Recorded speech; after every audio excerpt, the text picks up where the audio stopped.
Everyone, welcome to my YouTube channel the art of nursing. तो आज इस lecture में हम देखने वाले हैं एमनियोसिंथेसिस और एमनियोटिक फ्लूइड के बारे में।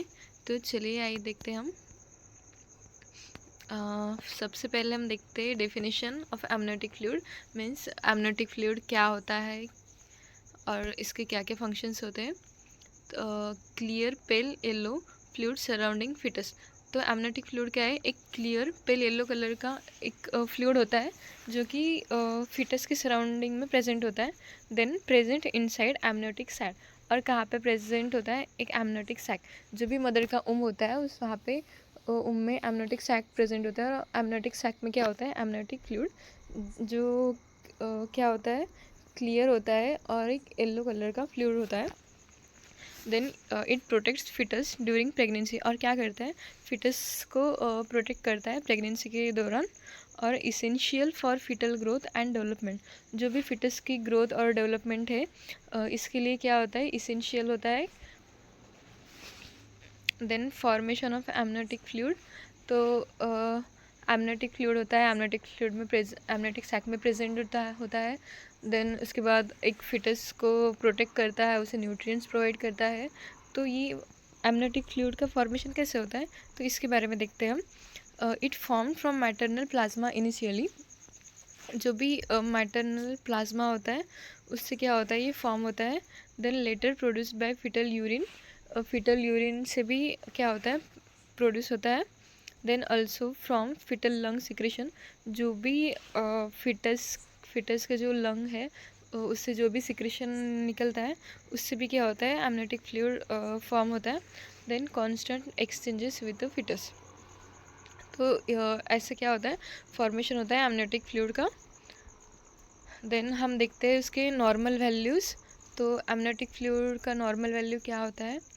जो भी फिटस होता है जब 10 वीक्स का हो जाए तो क्या कि उसके वैल्यू क्या रहेंगी? 30 ml। देन 20 वीक्स में 350 ml। देन 37 और 40 वीक्स में 800 to 1000 ml। और जो भी एमनियोटिक फ्लूइड होता है उसको हम किससे मेजर करते हैं?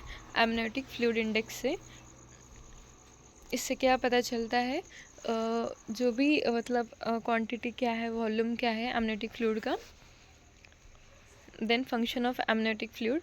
एमनियोटिक फ्लूइड प्रेजेंट होता है और इसके क्या क्या फंक्शन होते हैं तो देखते हैं हम। First, it protects foetus from injury. तो सबसे पहले जो भी मेन इम्पॉर्टेंट रोल है इसका एमनियोटिक फ्लूइड का, जो क्या करता है? एक फिटस को प्रोटेक्ट करता है आउटसाइड इंजरी से। Then maintain temperature. जो भी फिटस का टेम्परेचर होता है तो एमनियोटिक फ्लूइड क्या करता है? उसे मेंटेन करता है। Then allow fetal movement. Fetal movement allow करता है एमनियोटिक फ्लूइड। एमनियोटिक फ्लूइड की हेल्प से एक फिटस क्या करता है? मूवमेंट करता है। Then prevent cord compression. Cord compression ना हो इसलिए इसके लिए भी क्या करता है? इसके लिए भी क्या करता है? एमनियोटिक फ्लूइड प्रिवेंट करता है। Then help lung development. Lung के मैच्योरिटी के लिए, लंग्स के डेवलपमेंट के लिए एमनियोटिक फ्लूइड क्या क्या करता है? प्रोटेक्ट करता है। इसमें इन सारी चीज़ों में क्या करता है? हेल्प करता है। Then abnormalities of amniotic fluid. अब अगर फंक्शंस है उसके तो बहुत सारे एबनॉर्मलिटीज़ भी रहेंगे। तो इसमें देखते हैं वन बाय वन। मिनियोसिस मीन्स लो फ्लूइड। जब भी एमनियोटिक फ्लूइड में, एमनियोटिक सैक में एमनियोटिक फ्लूइड का वॉल्यूम कम होता है तो उस कंडीशन को हम क्या कहते हैं? ओलिगोहाइड्रोमिनियोसिस। देन पॉलीहाइड्रोमिनियोसिस मीन्स क्या होता है? Excessive fluid. जब एमनियोटिक फ्लूइड की क्वांटिटी बढ़ जाती है तो उस कंडीशन क्या कहते हैं हम? Polyhydramnios. Then causes fetal complications. Amniotic fluid की वजह से बहुत सारे फिटल कॉम्प्लिकेशंस भी हो सकते हैं। Then it requires medical monitoring. देन हम देखेंगे एमनियोसेंथेसिस। जो भी हमने शुरू में देखा वो सब क्या था? Amniotic fluid. कि एमनियोटिक फ्लूइड क्या है? एक क्लियर पेल कलर येलो कलर का फ्लूइड होता है जो कि एमनियोटिक सैक में प्रेजेंट होता है। देन उसके फॉर्मेशन क्या है, उसके फंक्शंस क्या है, अमाउंट क्या है। तो इसमें हम देखने वाले हैं एमनियोसेंथेसिस। तो एमनियोसेंथेसिस क्या है? एक प्रोसीजर है जो कि हेल्थ केयर प्रोवाइडर के द्वारा की जाती है। इसमें क्या होता है, जो भी एमनियोटिक फ्लूइड है वो एक नीडल की हेल्प से क्या करते हैं, उसे एक्सक्रीट करते हैं एनी एबनॉर्मलिटीज़ चेक करने के लिए। देन डायग्नोस्टिक प्रोसीजर, तो एमनियोसेंटेसिस क्या है, एक डायग्नोस्टिक प्रोसीजर है। Then removal of amniotic fluid using needle, हम एमनियोटिक फ्लूइड को क्या करते हैं, एक नीडल की हेल्प से रिमूव करते हैं। Then done under ultrasound guidance, तो अल्ट्रासाउंड की हेल्प से हम क्या करते हैं, एमनियोसेंटेसिस करते हैं।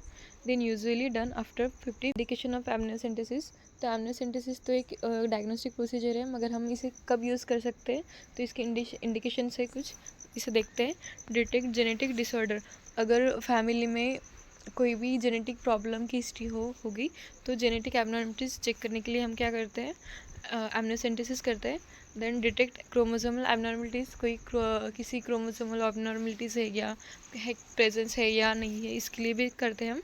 Then assess fetal infection, then check lung maturity, इन सारी चीज़ों के लिए क्या करते हैं, हम एमनियोसेंटेसिस करते हैं। देन प्रोसीजर ऑफ एमनियोसेंटेसिस, तो अब प्रोसीजर क्या है एमनियोसेंटेसिस की, अल्ट्रासाउंड गाइडेंस यूज्ड, जो अल्ट्रासाउंड की हेल्प से हम एमनियोसेंटेसिस करते हैं। Then needle inserted into uterus, needle क्या करते हैं, नीडल को क्या करते हैं हम पहले यूटेरस में इंसर्ट करते हैं। देन फ्लूइड विदड्रॉ सेफली, जो भी फ्लूइड होता है उसे सेफली बाहर निकालते हैं। देन जो भी सैंपल होता है एमनियोटिक फ्लूइड का उसे टेस्टिंग के लिए भेज देते हैं। देन एडवांटेजेस ऑफ एमनियोसेंटेसिस, इसके क्या क्या फ़ायदे हैं, एक्यूरेट डायग्नोसिस, जो भी डायग्नोसिस है कॉम्प्लिकेशंस है उसे क्या करते हैं, एक्यूरेटली डायग्नोस करते हैं। देन डिटेक्ट फिटल एबनॉर्मलिटीज़, जो भी फिटल की एबनॉर्मलिटीज़ है उसे डिटेक्ट करने में हेल्प करता है। Then helps early treatment planning, जो भी कॉम्प्लिकेशंस है उसे रिड्यूस करने के लिए जो भी हम ट्रीटमेंट करते हैं तो उस ट्रीटमेंट में यूज़फुल होता है। Then useful in high risk pregnancy, और क्या होता है, हाई रिस्क प्रेगनेंसी में यूज़फुल होता है असेस करने के लिए, डिटेक्ट करने के लिए। देन रिस्क एंड कॉम्प्लिकेशन, अब हम एमनियोसेंटेसिस प्रोसीजर कर रहे हैं तो इसमें क्या क्या रिस्क और कॉम्प्लिकेशन रहेंगे, तो सबसे पहले क्या होता है, इन्फेक्शन, अगर हम असेप्टिक टेक्निक्स अगर यूज़ नहीं करते हैं कर रहे होंगे तो इन्फेक्शंस के चांसेस बढ़ जाएंगे। देन ब्लीडिंग भी हो सकती है निडल की वजह से। देन लीकेज ऑफ फ्लूइड, अगर एक्स्ट्रा अमाउंट में अगर फ्लूइड हो रहा है और निडल की साइज़ अगर ज़्यादा बड़ी है तो इससे क्या हो सकता है, लीकेज हो सकता है और आउटसाइड और इनसाइड भी डैमेज हो सकता है। Then rare risk of miscarriages, तो इस कंडीशन में ज़्यादा चांसेस नहीं है पर रेयर रिस्क होती है मिसकैरेजेस की। देन नर्सेस रिस्पॉन्सिबिलिटीज़, तो जब भी प्रोसीजर होती है एमनियोसेंटेसिस की तो एक नर्स की क्या क्या रिस्पॉन्सिबिलिटी होती है इस कंडीशन में हम देखते हैं। प्रिपेयर पेशेंट, तो जो भी पेशेंट अंडरगोन जाने वाला है एमनियोसेंटेसिस के लिए तो हम उसे क्या करते हैं, पहले प्रिपेयर करते हैं। देन एक्सप्लेन प्रोसीजर, जो भी एमनियोसेंटेसिस की प्रोसीजर है हम क्या करेंगे, पेशेंट को एक्सप्लेन करेंगे, पेशेंट को भी एक्सप्लेन करेंगे और उसके साथ उसके जो भी पार्टनर है या फैमिली मेम्बर्स हैं इन सबको हम क्या करेंगे, एक्सप्लेन करेंगे। देन मॉनिटर वाइटल साइंस, जो भी नर्स होती है उसका पहला रोल क्या होता है, वाइटल साइंस मॉनिटर करना होता है। Then observe complications, before during और आफ्टर प्रोसीजर्स के बाद जो भी कॉम्प्लिकेशंस क्या करना होता है, कॉम्प्लिकेशंस ऑब्जर्व करना होता है। अगर कोई भी कॉम्प्लिकेशंस हो तो हमें जल्दी से जल्दी फिजिशियंस को रिपोर्ट करना होता है। देन प्रोवाइड इमोशनल सपोर्ट, और जो मेन रोल होता है, रिस्पॉन्सिबिलिटी होती है नर्स की, जो भी पेशेंट है उसे क्या करना चाहिए, इमोशनल सपोर्ट प्रोवाइड करना चाहिए। देन कंक्लूजन क्या है, एमनियोटिक फ्लूइड क्या है, एक वाइटल है फॉर फिटल डेवलपमेंट के लिए। देन एमनियोसेंटेसिस एक diagnosis of fetal condition, then safe when you done properly, then important role in prenatal care. तो आज का वीडियो यहाँ पे ही ख़त्म होता है।